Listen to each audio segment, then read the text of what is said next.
Lokal. Kalikagom ni Sangguniang Panlalawigan member sa Laso ang maadaan ti cluster dagiti agduduma a probinsya ditoy Luzon kan mabisita ra gitoy sakbay nga agmodo ti termino da.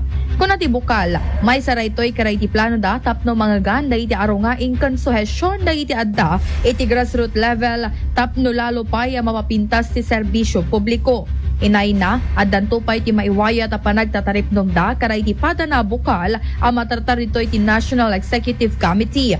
Inbinglay daytoy ni Honorable Laso, kalpasan nga isuna itinaelektaran kas Vice President for Island of Luzon iti Board Members League of the Philippines. Our plan to clusterize ditoy provinces so that we can visit these clusterized provinces before our term ends. And then we shall talk po kaditoy nga bubukales iti cluster areas so that we can also vent out or air out their suggestions in the National Executive Committee.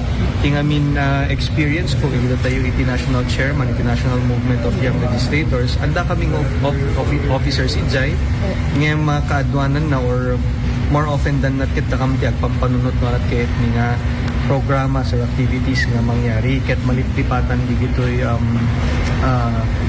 local government units, provinces or clusterized provinces nga kunak no anamet DJ ket dang patungpal nga aktibidades da because they are empowered to also conduct these kinds of activities and to strengthen actually DJ clusters da or J regions da so to speak ket masapol nga tikas lakonan ni Apo Presidente Bongbong Marcos ket ikan tayo itinaan anay nga gundaway ken powers digitoy grassroots nga isuda mismo iti mang panunot no na dapat ti marami ti Luganda so that we will adapt that revenue. Para iti IFM News sa Idol Bernadette Toledo, Tatak IFM. IFM News. IFM News. IFM News. Lokal.